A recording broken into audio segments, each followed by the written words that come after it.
Is this on? Okay, good, thank you, and welcome. To this, well, I should say lunchtime talk, except there's no lunch. So you just have myself. I'm the Dean of the faculty. My name is Professor Brenda Yeoh, and I basically, well, I'm a geographer, so I also teach in the geography department, but currently I basically oversee the Faculty of Arts and Social Sciences, which is by now the largest undergraduate faculty on NUS campus, right? Okay, so let me start by, in a sense, answering what is the question that's foremost on many people's minds when they think about coming to the faculty, which is, what do you do with an arts degree? Many parents in particular seem to be usually a little bit more worried than their children about what kind of career would be unfolding before your children when they come into the Faculty of Arts and Social Sciences. So what I would like to try to say is that a degree in the faculty basically allows you to be on track to a very huge range of different kinds of careers, so huge that it's impossible to list. And the proof of that would be, first of all, if you look at our alumni, well, they come from all fields. We have sort of deans of schools and sort of diplomats like Kishore Babubani, as well as Claire Chiang, who is co-founder of Banyan Tree Resorts, as well as Norleen Heiser, who is in the UN, the chair of SCAP, as well as ambassadors like Chan Heng Chi, and many more. So it's difficult to, in a sense, pinpoint what kind of career would be before you should you choose to take up a degree here. And but what I wanted to say is that you essentially, this is a degree that has a lot of flexibility. You can go anywhere and everywhere with it. Just to focus on some of our alumni, our younger alumni, you may say that, well, no, I'm not likely to be the next Chan Heng Chi or whatever it is, but let's look at our younger alumni.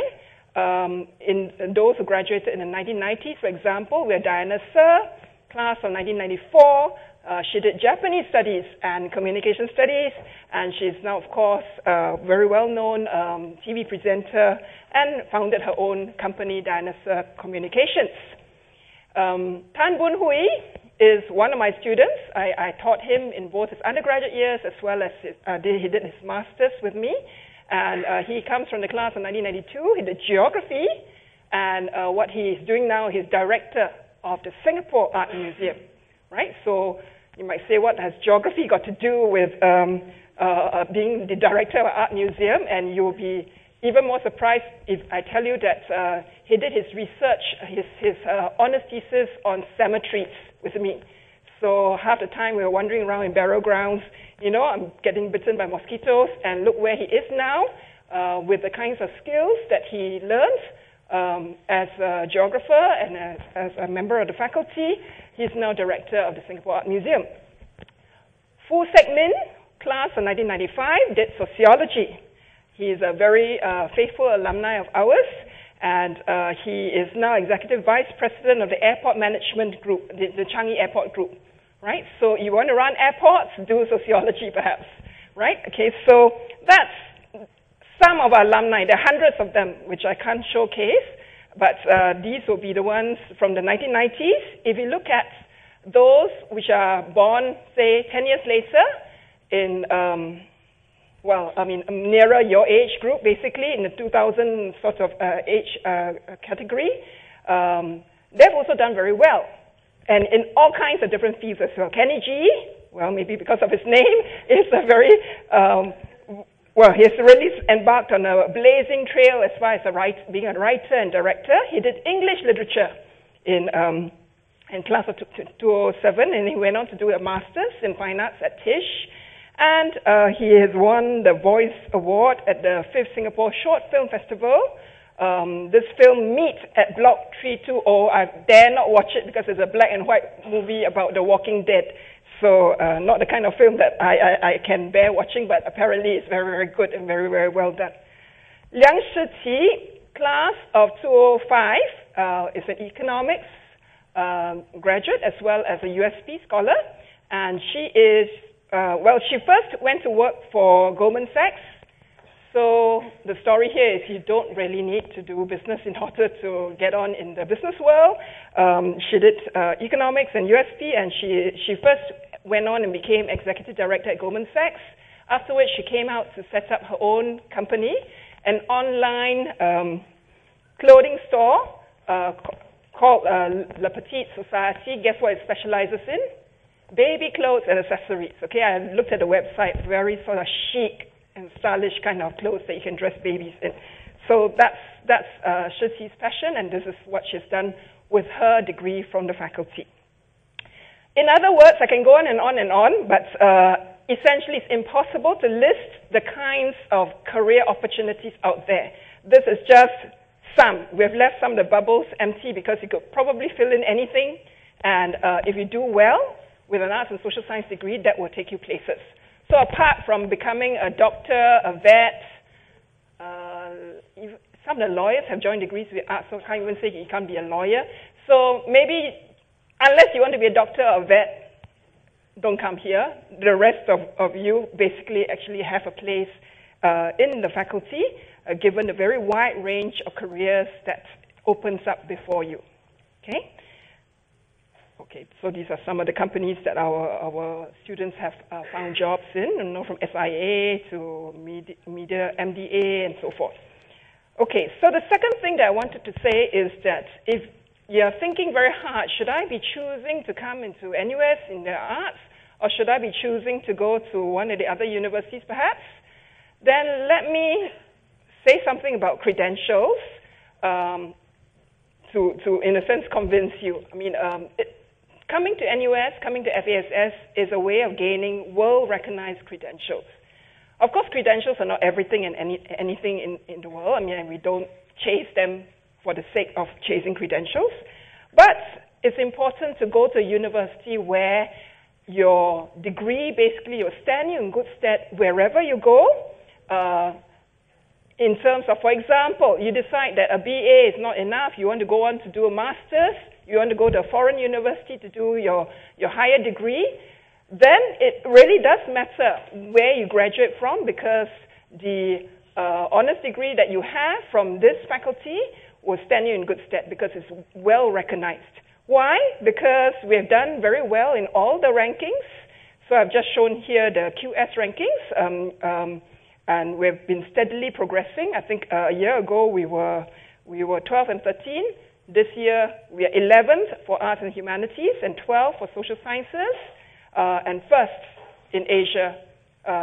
So essentially in Asia we have hardly much competition.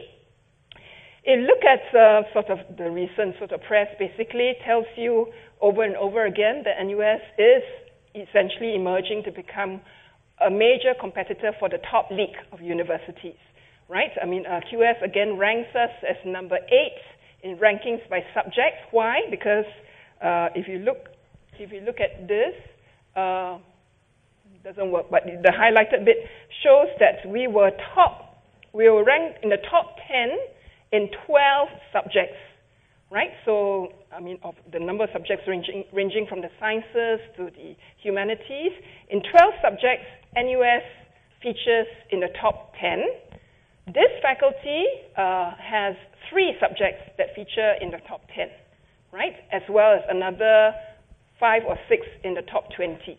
So you are coming to a university and a faculty where, in terms of rankings, this is a place that will, in a sense, make sure that your credentials are well recognized as amongst the best in the world. These are subject rankings that just come out just a couple of weeks ago for this year. And if you look at our rankings, first of all, the column NUS, we are ranked in the top 10 for communications and media studies, for geography, and for modern languages. Right? We are ranked in the top 20 for most of the rest, right? Including economics, English, language and literature, political science, sociology, and so forth. So, in a sense, we don't have very much competition locally. If you look at NTU's rankings, Say, for example, for sociology, second from the bottom, we are 14th in the world. Sociology's, NTU sociology is unranked. That means it didn't make it into the top 100. Okay? So, and similarly, I mean, I think the one that amazes everybody is that communications and media studies, we are one department in a faculty. This is ranked 4th compared to NTU's school, right? The Rajat Raman School, which is ranked 11th. Very well ranked, but still we are 4th and they're 11th. So you can see the difference. So actually, what we then look at is, what's important is this, looking not just locally, but looking globally. NUS's rankings compared to ANU, I've just chosen 3 universities, right? 3 very, very prominent and very well-respected universities in the world on 3 different continents. ANU in Australia, UCL, right, the UK, and UCLA in the US. And if you look at the rankings, we are in the same ballpark, really. Communications and new media, well, according to the rankings, we are ranked higher than UCLA's, right? Okay. For economics, we are largely in the same ballpark as UCL and UCLA, and for this year at least, we seem to be ranked better than ANU.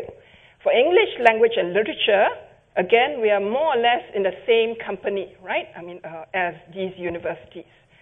Geography, and of course I must pause at geography because I'm a geographer, very, very sort of happy to see that the subject basically, the department basically ranks very well in the top 10 with some have very major contenders, right? I can go on, but not to be too fixated by these rankings, but I do want to, in a sense, make this message because of I think some of the ideas that this faculty is one which is still not down in doldrums. It is not. Okay, this is a faculty that has really, really risen in the ranks in terms of world visibility as well as ranks. Okay, then so thirdly, I want to talk about how, in a sense, coming to the faculty and being on the FASS track, as we call it, right, the FASS track, readies you for the challenges of a high-quality education. Yes, careers is important. Yes, credentials are important, but very important is what does this university actually value add to your sort of life and your sort of thinking. Well, I mean, just to take a quote from our president, the president of NUS, Professor Tan Chaw Chuan, he basically talks about the world being marked by increasing complexity, rapid change, and much greater cross-cultural interactions. I think we know that, right? I mean, the globalizing world with the streams of people flowing through different places means that we are faced with a much more complex, much more fast-changing, and much more sort of interactive world. Do come down and sit in the seats here. And, yeah. So to flourish, according to Professor Tan Chaw Chuan, in such a world, university graduates must have a broader intellectual base to be able to think critically about complex issues and be effective across cultures and disciplines. This ability to be agile, to be flexible across different disciplines, to be able to think in a complex and critical fashion, and to have not a narrow base of knowledge to depend on, but a broad intellectual base, is very important to be able to compete, to survive, and to thrive and flourish in the new world before us. Right? I think this makes sense. You don't have to look very far to realize that this is the world that we live in now. So FASS tries its best to equip you with an education in the humanities and social sciences that is broad-based, right? I mean, we have, as you know, 20 different subjects and many other offerings that will form this broad base of knowledge that you can acquire. A lot of attention is given to helping you to develop agility in the way you think, you know, being able to think on your feet, being able to communicate, being able to share ideas, being able to listen to people, and being able to formulate sort of, from a mass of data, formulate sort of the key thoughts and ideas. There's many different disciplinary bases that you can draw from the humanities to the harder social sciences, so all the way from, you know, I mean, say, philosophy to economics, right? And we have many students who combine both, right, in order to give themselves that breadth. So this is the new world and the way forward. It is going to be a different world now. If you have to depend on narrow technical specializations, that is really not going to stand you in good stead, right? So we make it a point in this university to emphasize the, well, liberal arts kind of education that will equip you with the kinds of agility of thought. So I come on to my last part of this, which is, as you can see, a longer bar, because I think we can think about careers, we can think about credentials, and definitely we have challenges to equip ourselves when we come to have a university education. I also firmly believe that you must enjoy university education, right? It's 4 very precious years of your life. I enjoyed mine tremendously. I mean, my friends from university days are still my firm friends today, and I wish for each one of you here that you will be able to come in, learn as much as you can, but also enjoy growing, right, in a faculty like ours. And part of this is, of course, to do with the surroundings, and University Town across the causeway has just been opened and built, and this provides a completely different world than, say, compared to even 3 years ago. When our alumni come back, you know, their eyes are green with envy when they look at a 24-hour Starbucks, right? When they look at the food outlets from, you know, Italian restaurants, Korean restaurants, 2 major food courts, right? They look at the living arrangements for our students, and they are literally green with envy. We bring our alumni back usually to tour, University Town. So this is something that is for all students, whether you are living in one of the residential colleges or outside. We hope that you will take advantage of UTown. University education should also be about the best of times, and here I've just taken from our website some of the pictures of students doing various kinds of things, right? So you see students who are consulting their alumni member, the top left picture there. They're consulting Sandra, one of our very faithful alumni, who come back to give talks. The middle picture is a social gathering that we have in the Italian restaurant in UTown for both students and alumni. And I wanted to show this there because if you want to think about the kinds of careers that are before you, the man standing up is a psychology graduate, right? And guess what he's doing right now? He's a magician, right? He's decided to put so he's a very successful magician. I don't know what the company is called, but so we called him back to come and entertain our students and our alumni, right, with all the various tricks. And he's actually going to be coming back, I believe, in a few months' time to do his master's degree, right? So, and this is not the only magician that psychology has produced. I can think of at least 2, right? Okay, so interesting kind of career. He's very successful. He enjoys himself tremendously. I mean, he gets to go to, the integrated resorts and perform and so forth. So, right, okay, so also not just psychological skills, but of course the ability to perform, the ability to communicate. Then, of course, our students also do all kinds of things apart from classroom teaching and learning. There I'm just showed a couple of people who have won awards recently. Econ student who has won the Young Investigators Award from the International Society for Peritoneal Dialysis. So this young man basically worked with one of the psychology professors on dialysis issues and won an award.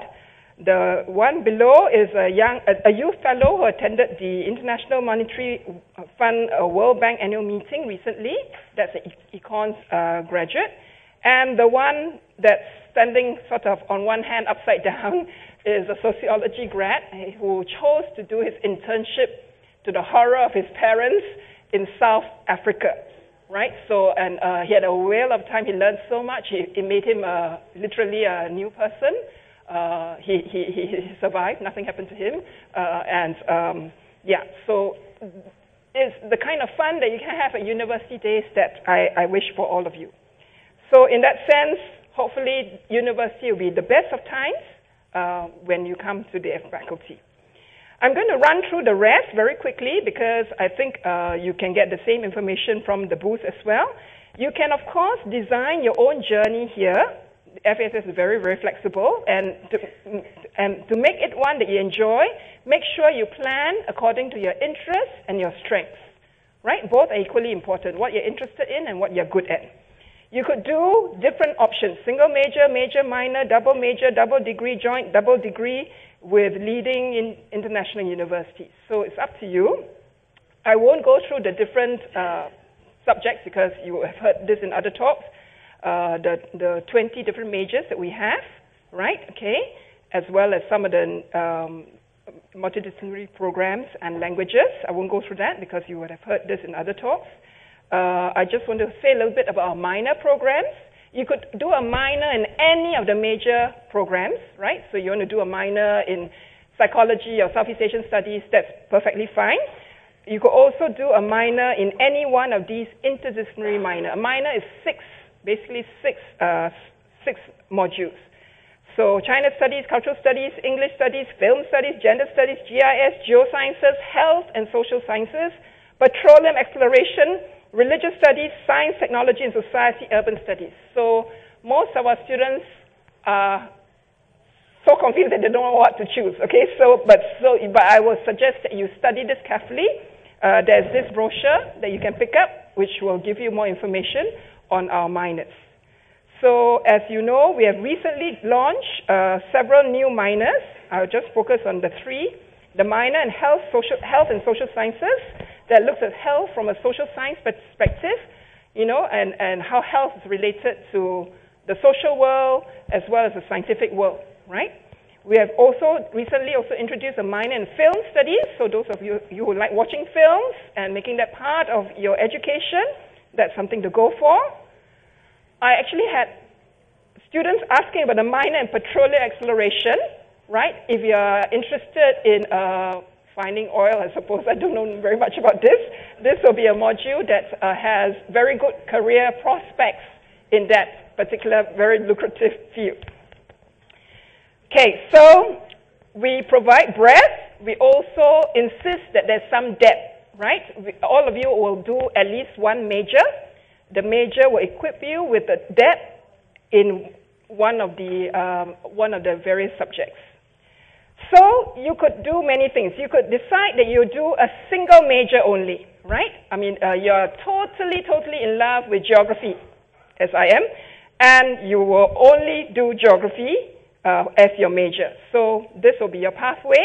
You will have quite a lot of light blue space. You see the unrestricted electives space for you to do all kinds of other things, okay? So an example there would be not a geographer, but a psychologist, Sarah Tan, who graduated with first-class honors and was valedictorian a couple of years ago. When she was in NUS, she did her psychology major. She spent a semester at King's College London, had a very good time there, did an internship with Central Narcotics Bureau, and learned all about, I don't know, catching people on drugs, I suppose, and was also very active in the Student Union Volunteer Action Committee, right? If you decide that that's not for you, you could do a single major with a minor, right? You could use some of that light blue unrestricted space to put in a minor. And the minor, as I told you, could be in any one of the different majors, right? From economics to Japanese studies, that would be any of the minors, or one of the interdisciplinary minors like health and social sciences or film or petroleum exploration. So an example would be one of our current students who will be graduating with first-class honors this year, in July this year. She majored in history and decided to do a minor in European studies, right? She spent a semester in Switzerland and is also very actively involved in setting up a student-run business called Humble Origins, which is a cafe that's next to the geography department, right, where we have our coffee. So this is how, in a sense, she made the best of her life here. You might want to do a double major. After 1 year of study, you may decide that your interest is really split into two different major areas. So you could pick up a double major. It does mean that you work harder or spend a bit more time. So it might take 4.5 years to do a double major, unless you cram things in the first 4 years. And here we have Sarah Cheng, who graduated recently. She did her first major in psychology, and guess what her second major was? Nothing related to psychology, it's theater studies, right? So, and she did very well in both. She was also in the USP program, and she topped the psychology cohort that year. Okay, so there's a double major. And I've just pulled out some examples of double majors to show you that it can be done.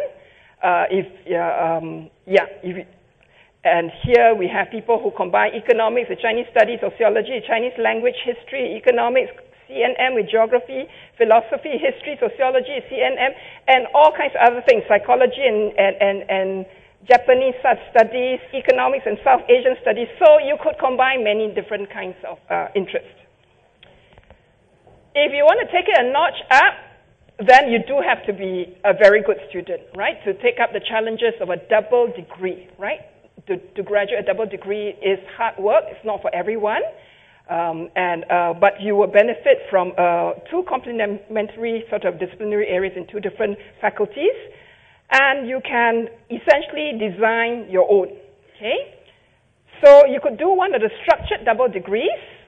These are the path already trodden. You could do a double degree in CNM and business, econs and business, econs and engineering, econs and law. As you see in the case of Jia Min, who is a currently year 3 student, who did a double degree in economics and law. She's very active in the NUS Pro Bono Club, as well as all kinds of exco activities, also attachment at the hospice. So she is hopefully going to be graduating with a double degree in economics and law. But it doesn't have to be economics and law, it can be anything. So Vincent Gan here has designed his own, right? His own double degree in Japanese studies and chemistry, right? So I don't know why, but he probably has sort of split interest. And so chemistry is, of course, in the Faculty of Science, which is very flexible. He's also doing minors in English Lit and philosophy. Okay, I suppose we should ask him whether he has a life. But okay, so not for everybody. I'll be most upset if all of you decide to do this. Okay, it shouldn't be the pathway for everybody, right? But it's essentially to show you what is possible to mix and match. Or you could think about doing a joint or double degree with a leading university elsewhere. Okay, we have some programs for, these would be our very top students, with Waseda, with UNC Chapel Hill, with ANU, and in different kinds of subjects. Okay, the UNC Chapel Hill joint degree basically allows you to end with one certificate with 2 credits, NUS and UNC Chapel Hill. This is offered for 5 majors: economics, English, geography, history, and political science. And here is Faisal. Faisal is a geography student who has just finished his UNC experience. And you can see what he says of it. Extremely fun. He had a great time there. Very deep impression because North Carolina is really very beautiful. And I went to visit them. And he felt that he was able to, it molded his adaptability and made him sort of someone who could cross cultures better. Right? Okay, so that's UNC double degree. The actual studies joint honors degree is one that we offer. Economics with ANU's Faculty of Economics. And this one, if you do well, will allow you to complete Part 1 and 2 for the qualifications for the Fellowship of the Institute of Actuaries of Australia. I just looked at the list recently. There are actually quite a number of students doing this because it is a very challenging, very challenging sort of degree, but also very, very good prospects. Okay, so here is Han Yi, who graduated a few years ago with first-class honors in actual studies and economics. And she tells you very simply, if you don't know what's actual studies, listen to her. She says that it is mainly focused on calculating and understanding risk, right, which is very important in financial institutions these days. And she felt very much that she benefited from this joint degree in a way that went beyond just the usual boundaries. So there are all kinds of other exciting programs to look forward to: freshman seminars, writing modules, undergraduate research opportunities. For those of you who are thinking about furthering your research, this is one opportunity that you could take hold of. Michelle Tan, psychology major, has worked with her supervisor on reaction times based on human performance models. No idea what that means. Okay, so there's just one example of many other kinds of projects that you could do with a supervisor, with a professor, if you sign up for the undergraduate research opportunity. I myself will be offering two this year. One on, I work on migration issues, so I'm interested in migrating out of poverty, so I'm interested in poverty and migrants issues, one of that. And the other that I'm offering is actually to do with, I have a new project starting on the casinos, right? Looking at the labor mobilities within casinos. So various professors might offer these modules, research opportunities rather, not modules, that students can join in. Okay, so I will have to go much faster now because I've got basically 2 minutes to finish. These would be the kinds of places that you could go on exchange. We have 300 different partners. NUS as a whole has 300 different partners, so there's no shortage of places to go for your semester. You pay only the regular NUS tuition fees. You don't have to pay overseas fees, so parents are usually very, very happy with this, right? You get to go overseas on an exchange basis without paying the fees there. Our summer programs are getting to be quite exciting. This year, we are launching Fast Track Asia, which is a summer school, right? So do pick up a brochure if you're interested. I think there's still a few more days to the deadline if you want to sign up for Fast Track Asia. This will earn you 8 credits, right? So even before you come into NUS, you already have 8 modular credits, right? If you do this, it will also take you to a part of Asia, either Southeast Asia, Japan, and so forth, in order to experience sort of learning through the soles of your feet, right? Okay, so this is, and there will be international students joining us as well, from Yale, from Copenhagen, King's College, LSE, and so forth. Other summer programs at Odyssey is a 10 to 14-day field trip, a module which has a field trip to a part of Southeast Asia, as well as we also have NUS as a research institute in Suzhou in China, and this allows us to bring our students there on a new residential summer program. Finally, I just want to end with scholarships. In terms of our top students basically can benefit from some of these scholarships that are offered based on sort of your results when you come to NUS. No, I mean, there are different kinds of scholarships that I won't be able to go into. Genvin Teo, for example, who's a Chinese major, is a scholarship recipient. He basically felt that it allowed him to broaden his horizons. He was able to, with a scholarship, go for a summer school program in Hong Kong and also have a bit more time to brush up his Japanese and his French language skills whilst he's in US, because he obviously didn't then have to work to support himself as much. Having this scholarship basically helps, right? If not scholarships, then for those who have financial needs, we also have quite a rich array of different kinds of financial aid programs that one could benefit from grants for summer programs to bursaries and so forth. I mean, very much dependent on the philanthropy of Singapore Society to provide these. Ethel Hu, who is a sociology major, basically felt that receiving the bursary helps her because she felt that she should not waste money donated by others, and she was both trying to study as well as look after her family, and this has also motivated her to give back. So she's graduated now, and as you can see there, she says that her wish is to set up a fund in the name of her parents in future to be able to help needy students, right? So it's a pay-it-forward kind of system that we hope to encourage amongst our students.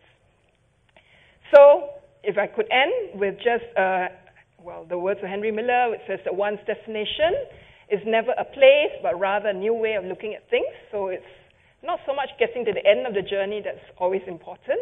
It's also the journey itself. So choose a journey that you will enjoy, right? And that you will grow in finding new and meaningful ways of seeing the world before us, right? Thank you very much.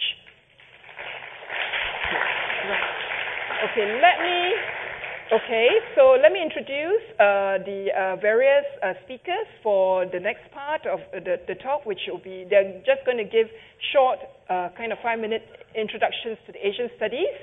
So I think you're all there. So who's coming first? I don't have the program.